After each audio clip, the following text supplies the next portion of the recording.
Hello, my dear students. Welcome to Tour Academy. I hope you are all well and you must have seen my previous video also जिसमें मैंने ये chapter light का class 10th का start किया है and I have given a very brief introduction of this chapter that is nature of light और उसमें मैंने explain की है quantum theory of light. और today I am going to explain a very important topic of the same chapter that is reflection of light. तो उसको मैं रे डायग्राम से आपको रिफ्लेक्शन ऑफ लाइट एक्सप्लेन करके बताऊंगी। Number 2 laws of reflection, number 3 real images and virtual images and number 4 is regular reflection and irregular या diffused reflection. So these are the topics I am going to explain today.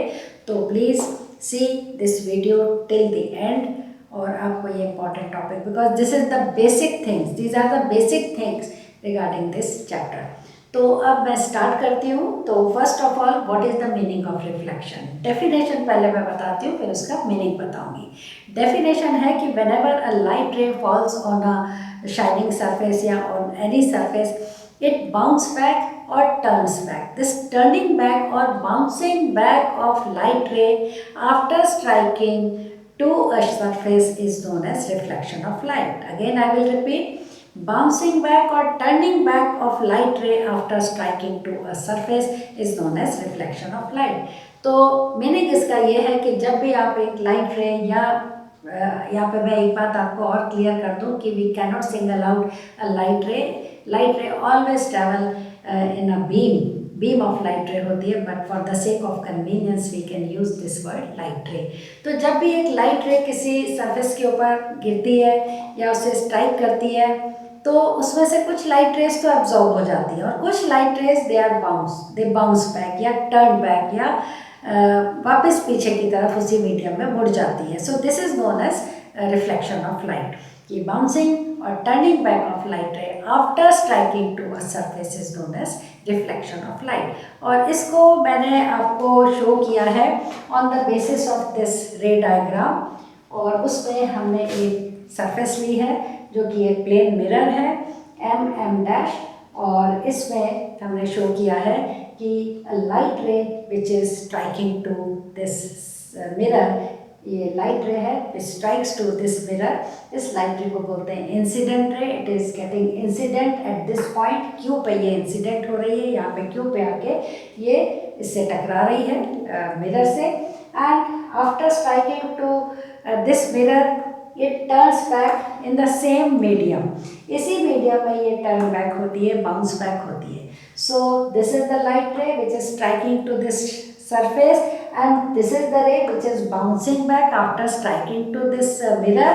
So this is reflection. ये reflection इसमें show हो रहा है। Now what are the terms used in this ray diagram?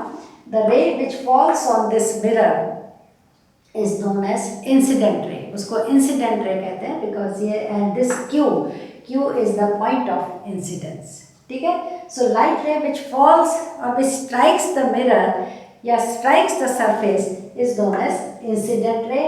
So AQ is the incident ray. On the other hand, Q पे ये strike करती है and after striking to this surface at Q, it bounces back, it turns back. So the ray which is reflecting back or turning back or bouncing back is known as reflected ray. उसको बोलते हैं reflected ray. So these are the two rays, incident ray, reflected ray. ठीक है? And the point of incidence से जो हमें ये line इसमें से पास हो रही है, this is known as normal. यहाँ पे लिखा हुआ है this is normal and Q is known as normal. और ये it is normal is in between the incident ray and the reflected ray. It starts from the point of incidence, this is the normal, right. Another thing is showing in this diagram, ray diagram, कि there is an angle between the incident ray and the normal. This angle is known as angle of incidence. So what is angle of incidence? It is the angle which is present in between the incident ray and the normal.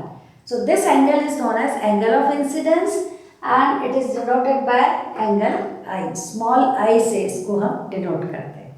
Another angle is also there and that is in between the reflected ray and the normal, ये reflected ray है आपकी और इस normal के बीच में ये जो angle बना है that is known as angle of reflection. This is known as angle of reflection and it is denoted by small r angle r. This is angle of reflection. So this is the ray diagram to explain the reflection of light. और ये जो हमने explain किया है ये हमने इसमें plane mirror use किया है, right? और again I will repeat, incident ray, reflected ray. This is normal, angle of incident and angle of reflection. This is Q is the point of incident जहाँ पे this ray is striking, incident ray is striking. So this is the explanation of reflection of light by using this ray diagram, right? Another topic is now what are the laws of reflection. अब ये light rays ऐसे ही नहीं जहाँ से मर्जी निकल जाती हैं, there is a law. और we have two laws of reflection, laws of reflection, दो laws हैं इसके. और नंबर 1 law है कि incident ray, reflected ray and the normal at the point of incidence they all lie at the same level, all lie at the same plane. एक ही level पे, ऐसा नहीं होता है कि इंसिडेंट रे कुछ ऊपर बन रही है और रिफ्लेक्टेड रे कुछ नीचे की तरफ है. It's not like that. All the three, incident ray, reflected ray and the normal, they are all at the same plane. जब आप इसका एक्सपेरिमेंट करोगे you can this point will be clear. उसमें बिल्कुल क्लियर हो जाएगा कि एक प्लेन सरफेस पे आपने एक ही लेवल पे you will get all the three rays, angle, incident ray, reflected ray and this point normal also. And point of incidence पे जो नॉर्मल हमने बनाया है they all lie at the same plane, right? So this is the first law, and the second law says that angle of reflection is always equal to angle of incident. For example, if angle of incident is of 55 degree, so angle of reflection will also be, it should also be of 55 degree. अगर आपका angle of reflection 50 degree का आ रहा है, 55 नहीं आ रहा है, it means आपने experimentally you have done something wrong. So to overcome this problem, क्योंकि मिस्टेक्स थोड़ी बहुत एरर तो हो ही जाती है, तो जब हम एक्सपेरिमेंट करते हैं, इसकी एक्टिविटी हम करते हैं, तो वी ऑलवेज टेक 3 रीडिंग्स. पहले 55 के एंगल पे, फिर रिफ्लेक्टेड एंगल ये रे खींची, फिर 60 डिग्री के एंगल पे आपने इंसिडेंट रे ली और फिर उसका देखा, एक्सपेरिमेंट किया, फिर उसके बाद एक और एंगल से, डिफरेंट एंगल से लेके फिर रिफ्लेक्टेड रे बनाया. सो फिर इन तीनों रीडिंग्स की हम फिर एवरेज निकालते हैं. सो उससे क्या होता है कि ऑलमोस्ट जितनी भी एरर है वो एलिमिनेट हो जाती है और हमारा लॉ प्रूफ हो जाता है कि angle of reflection is always equal to angle of incidence. So it is a law. So अगर आपका वो एंगल ऑफ रिफ्लेक्शन सेम नहीं आ रहा एंगल ऑफ इंसिडेंट के, it means we are doing something wrong. तो दिस इज अनदर लॉ. तो 2 laws हो गए आपके angle of laws of reflection, these are known as laws of reflection. उसके बाद आ जाता है what are real and virtual images. तो इसमें क्लियर कट डिफरेंसेस आपको पता होने चाहिए, क्योंकि real images, virtual images, throughout the chapter you are going to form real images, virtual images. जब आप प्लेन मिरर करोगे तो भी इमेजेस बनेगी, तो वो आपने देखना है रियल है कि वर्चुअल है. जब आप स्फेरिकल मिरर्स लोगे, कॉनकेव मिरर, कॉन्वेक्स मिरर, उसमें भी आपने देखना है कि weather the image is real और वर्चुअल. फिर आप जब आप लेंसेज लोगे, रिफ्रैक्शन में भी इमेजेस बनती हैं and you will have to see whether the image is real और वर्चुअल. सो यहीं पर आपको क्लियर हो जाना चाहिए कि what are real images and what are virtual images. So I will tell you the exact clear-cut differences between real images and virtual images. What are real images? Those images which can be taken on a screen. जो screen पे ली जा सकती हैं. आपने image बनाई, उसको आपने screen पे भी देख लिया. So those images which can be taken on a screen are known as real images. And on the other hand, बिल्कुल contrasting point है virtual images का, कि those images which cannot be taken on a screen, you can see through the mirror, you can see through the lens, but you cannot take them on a screen. आप जिनको screen पे नहीं ले सकते हो, those images are known as virtual images, right? Number 2 difference आप बता सकते हो कि normally, not normally, always real images are always inverted. Inverted means अगर आपका ऑब्जेक्ट ऐसे है तो उसकी इमेज बनेगी अपसाइड डाउन, यानी कि बिल्कुल ऑपोजिट उल्टी बनेगी इसकी इमेजेस। तो real images are always inverted, inverted मतलब अपसाइड डाउन, ये इसकी अपसाइड है, ये डाउन डायरेक्शन में होगी। So real images are always inverted कहते हैं इसको। और ऑन द अदर हैंड जो मतलब कि बड़ी छोटी हो सकती हैं, ऑब्जेक्ट से बड़ी है या छोटी है, but real images are always inverted images. Number 2, on the other hand जो आपकी वर्चुअल इमेजेस होती हैं दे आर ऑलवेज इरेक्ट, सीधी होती हैं। ऐसा ही आपका ऑब्जेक्ट है और इमेज भी उसकी सीधी है, may be bigger than the object, may be smaller than the object, but it is always erect. So this is another difference between real and virtual images. और नंबर 3 एक डिफरेंस क्या मतलब, एक एग्जांपल मैं आपको देती हूँ कि कौन कौन सी सर्फेसेस से रियल इमेजेस बनती हैं और वर्चुअल इमेजेस किस टाइप के सरफेस से बनती है। तो रियल इमेजेस जो बनती हैं या तो अगर आपके पास स्फेरिकल मिरर है तो उसका जो कॉन्केव मिरर है, normally it forms real images. Normally word मैं इसलिए बता रही हूँ कि क्योंकि उसमें भी एक एक्सेप्शनल केस है जहाँ पे concave mirror also forms a virtual image. और अगर आप लेंसेज लेते हैं तो लेंसेज में भी जो कॉन्वेक्स लेंस है, normally it forms real images, क्योंकि उसमें भी एक एक्सेप्शनल केस है। कॉन्वेक्स लेंस भी एक ऐसी सिचुएशन, स्पेशल कंडीशन में वर्चुअल इमेज बनाता है। On the other hand real images आपके, अगर मिरर आप लेते हो स्फेरिकल मिरर, तो उसमें जो कॉन्वेक्स मिरर है it always form virtual images, और आपका plane mirror always forms virtual images. Lenses में आपका जो कॉन्केव लेंस है it always form virtual image. तो इस टाइप से हमारे कई ऑप्टिकल डिवाइसेस हैं जिसमें कुछ बनाते हैं रियल इमेजेस और कुछ बनाते हैं वर्चुअल इमेजेस। और जब ये हम इमेज फॉर्मेशन करेंगे मिरर्स की और लेंसेज की तो आपको उसमें और ज़्यादा क्लियर भी हो जाएगा, और ये पॉइंट्स आप इसमें यूज़ करोगे, real and virtual image. This is one of the characteristics of image. और इसके बाद ये हो गए डिफरेंसेस और एग्जाम्पल भी हो गए रियल एंड वर्चुअल इमेजेस के।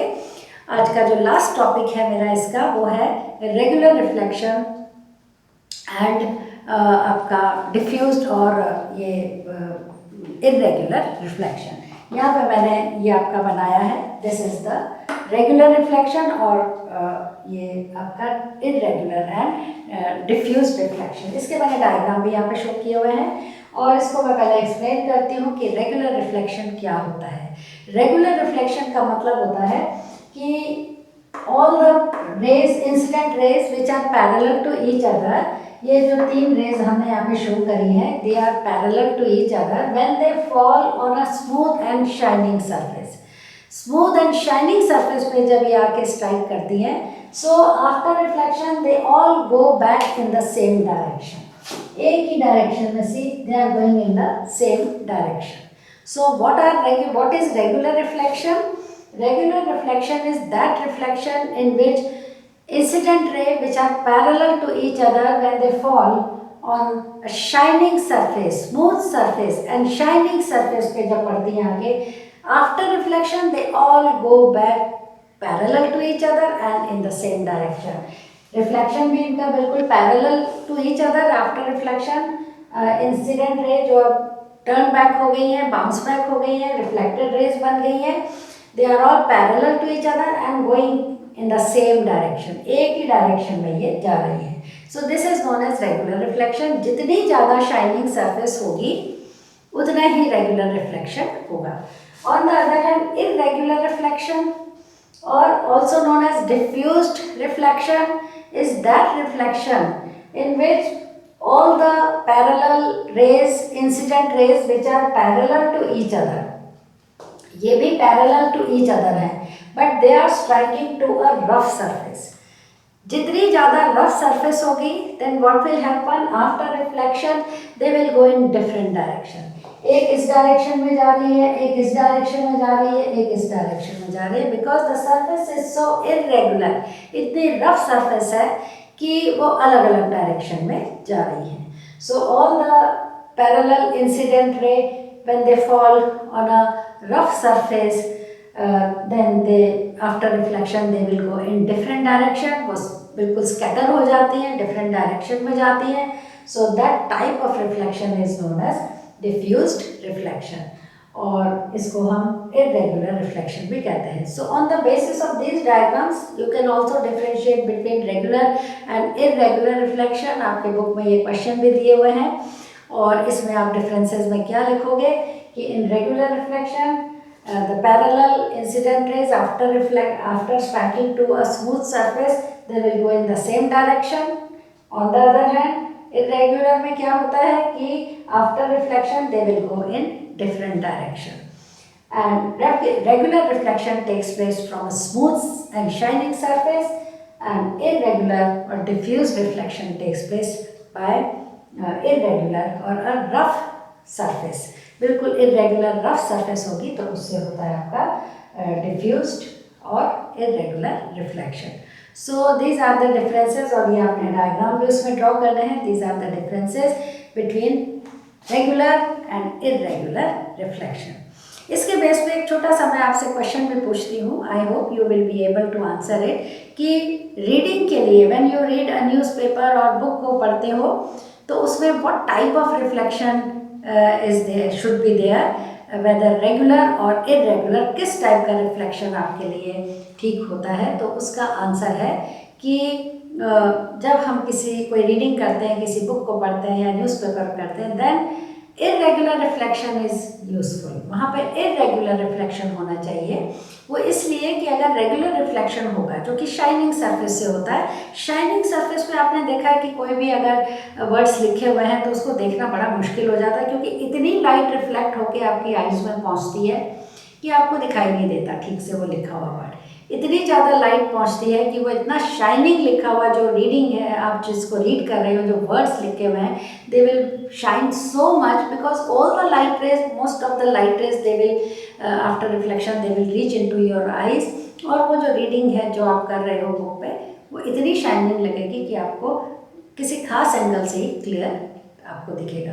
तो आपको रीडिंग करने के लिए बुक में या न्यूज़पेपर या whatever it is, you need irregular reflection, ताकि थोड़ी सी लाइट रेज, सिर्फ इतनी लाइट रेज आपकी आइज में पहुँचे कि आपको शाइनिंग नहीं दिखें वर्ड्स, क्लियर वर्ड्स आपको दिख जाए. So you can see the words from any angle if you have taken a rough Surf. तो जितना भी पेपर पे जो प्रिंटिंग होती है वो थोड़ा रफ होता है पेपर, और जो कई बार मैरिजेस वगैरह के या कोई इनविटेशन कार्ड आता है तो उसमें आप देखोगे कि सरफेस इज सो शाइनिंग कि आपको फिर पढ़ने में थोड़ा बहुत किसी खास एंगल से देखोगे, only then you can read the words written on that.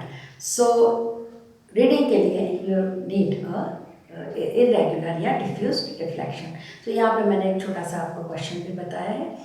तो दैट्स ऑल टुडे. और इसके बाद नेक्स्ट टॉपिक, अब ये चैप्टर स्टार्ट हो गया है, आगे इसके एक एक करके one by one I will take different topics. So thank you so much for watching my video.